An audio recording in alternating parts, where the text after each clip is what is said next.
others, and I love doing that through my videos on YouTube. And if you are not new to the channel, thank you so much, so much for tuning in. Thank you, thank you.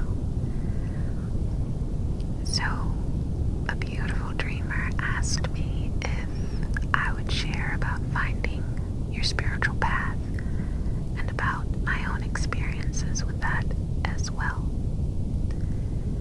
When I read the comment, I really did love the idea because I want to share my reflections and realizations in order to offer my support, my love, and my healing energy.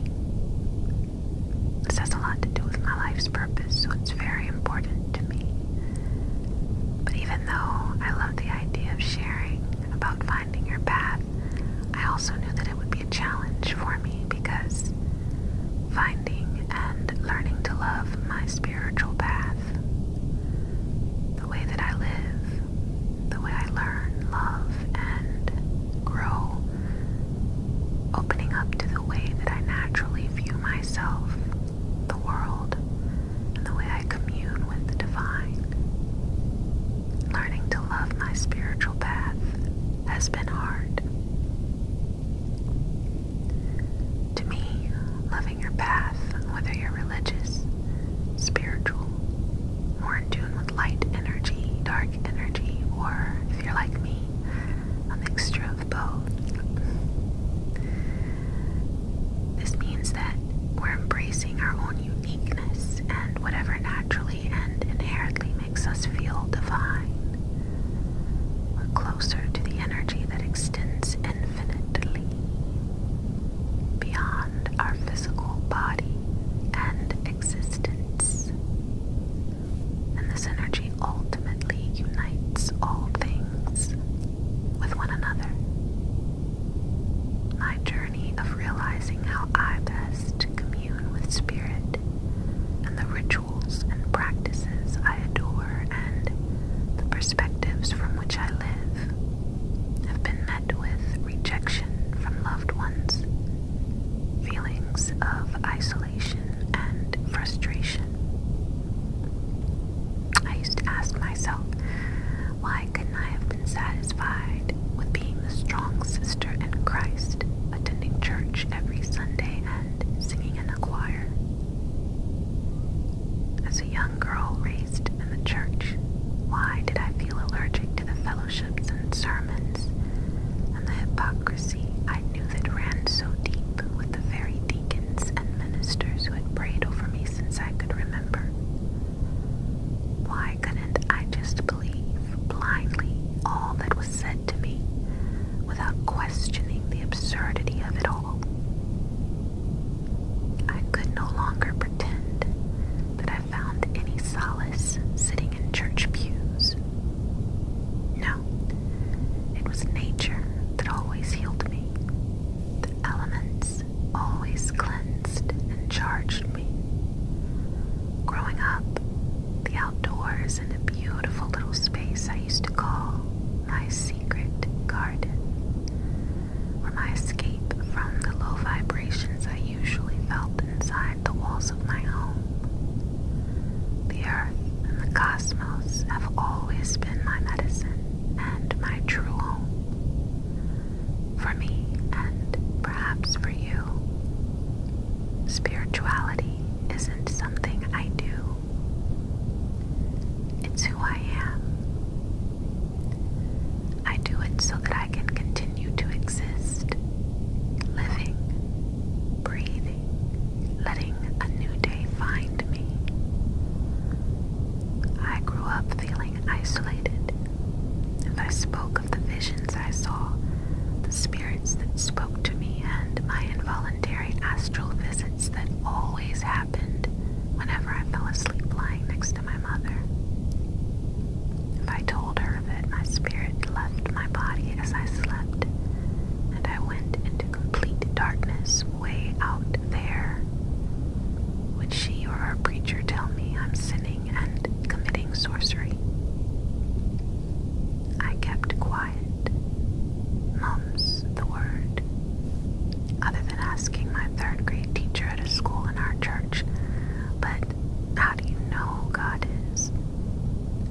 was true. Thankfully, he was very kind and open-minded about those topics. But yeah, besides asking that, I always remained hush about my desire to know more about the occult. It appealed to me, and everything I heard about it made sense to me. I'm grateful that although I was surrounded by religion which wasn't my path, my true path found me, stirring up interest and intrigue with comments I'd heard here and there about the evils of the occult. My true path found me, tapped me on the shoulder many times, and thankfully, I've chosen to both follow and create the spiritual path that's right for me. It's not always easy, but it's right for me, and I embrace it wholeheartedly, without shame and without any denial of who I am. I'm grateful to share with you about opening up to and creating the right spiritual path for you, because it's not an easy thing to do when you're expected to follow another way. Ways that are predetermined by family, community, or culture. I understand what it is to feel so allergic to the status quo and what you're expected to do by others, not because you're rebellious, but because it just feels miserable not to be true to your own destiny and deepest desires, or what I call your path. If there are any words that I can whisper in your ears that might inspire you to live your life in a way that is truly right for you, then yes, I will share these sweet vibes with you, because what I want for you is strength and peace and love.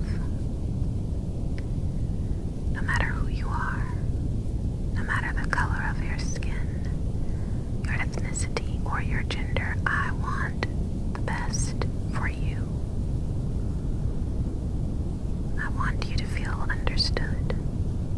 I want you to feel supported and validated. And I want you to know that you are not alone. This is what I mean by a spiritual path. Wanting the best for ourselves and for others. I want the very best for you, and I want you to feel free to commune with the divine in your very own way. In whatever ways make you feel whole, feel secure, and feel balanced and content. That's what I adore about spirituality, is that I can do and explore whatever energies that I'm drawn to. Allowing ourselves to live beyond the confines of what is good or what is bad. Being able to determine whether you're all the way to the left or all the way to the right, or somewhere in between. It feels so freeing to know that you're the master of your path. Not everyone wants this freedom, I know. Not everyone is ready for this freedom, but you are ready, and you are empowered, and you have the ability to always call on divine energies within you and around you. The only thing you have to do is be aware of your power and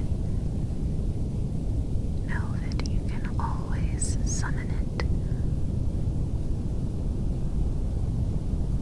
despite whatever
because your soul and your well-being is spiritual, no matter how simple or complex.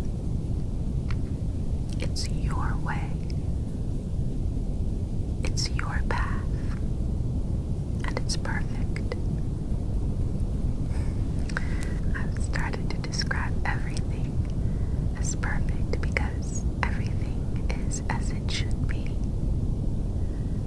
Everything is just as it should be. I know that you know that, but I had to remind myself of it just this morning. It can be easy to lose trust that it's okay to not know, or to feel tired, or to feel frustrated. But the more we trust ourselves and trust that where we are right now is exactly where we're supposed to be. This moment, this very moment was destined, and you're here, receiving these high vibrations because you know you're worth it.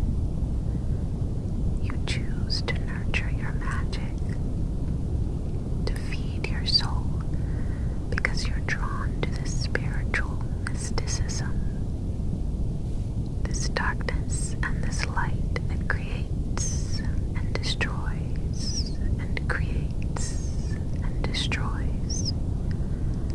You've seen so much, and you felt so much.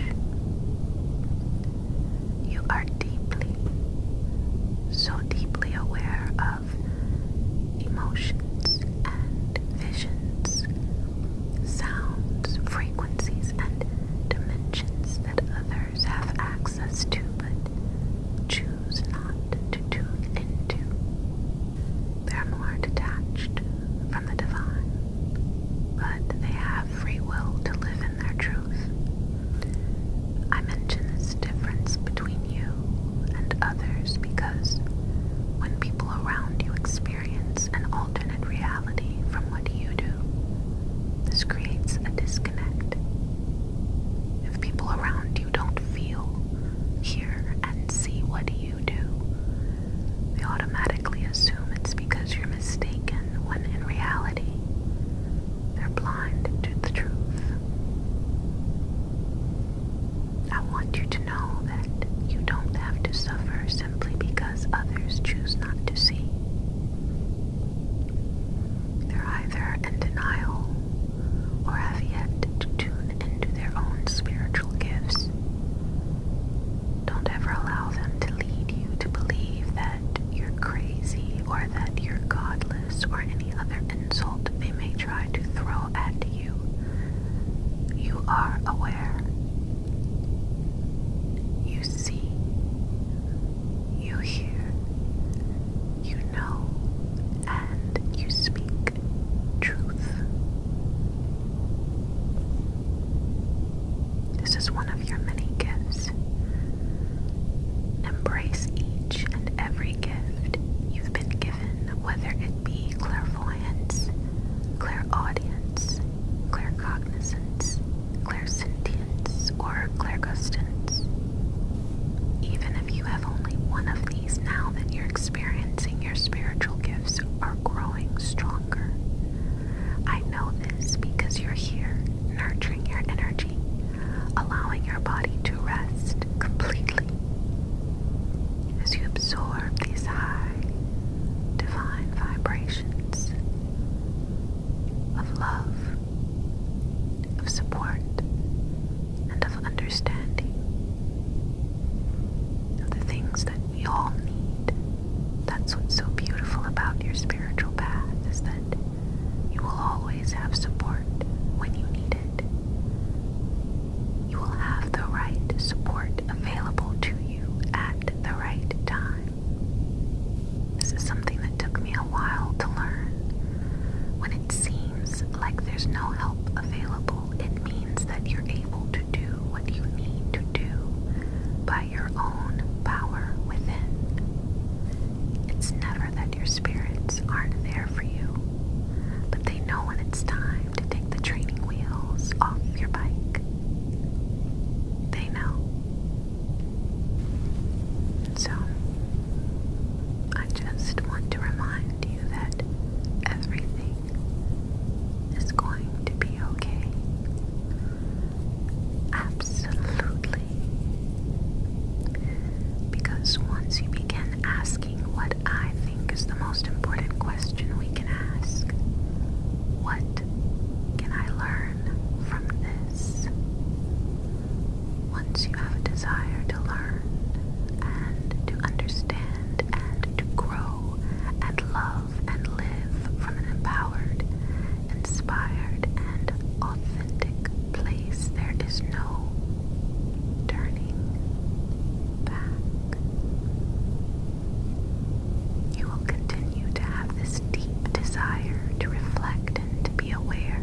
process happens more rapidly when you're dedicated to your path because there is less and less stagnation, which is caused by fear and self-doubt. The same fears that used to keep you bound for days, weeks, months, or even years at a time will not even faze you.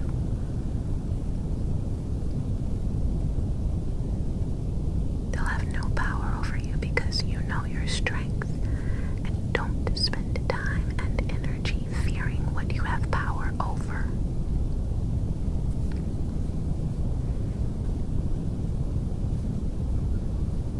You've always had this power, but you're on the path, so you're learning how to use it. What you will learn to do will amaze you. As you continue on your path, let your magic grow and radiate in its own unique way. You don't have to do a spell quite like this or just like that in order for it to work. It's your connection to your work and your intention that makes the difference. Witches have moved much more energy with a single angry thought than with a candle. The power is inside you. And for all of us, having this connection to the divine is our birthright. Everyone can connect with divine energy in their own way. A person's ability to let go, to be free and tune into something beyond the boundaries of their body and physical existence has nothing to do with religion or spiritual background. They don't have to exude any mystical aura. They might just be a very evolved person, and by evolved I mean content, simple, but not aloof. They're aware and vibrate on a frequency so high that worries that would stop many have little or no negative impact on them. Spirituality is about contentment and being at peace with your words, actions, and circumstances. It's about riding your chariot, moving past obstacles, and focusing on what you choose to give your energy to. It's your choice where your attention flows, not theirs. You're spiritual because you know this, and you're discovering your power more and more each day. This is your chariot, and you focus so easily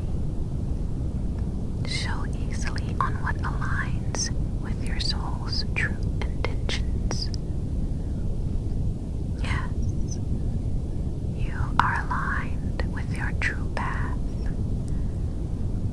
There's no need to worry at all because your path is perfect for you. You trust yourself on your path.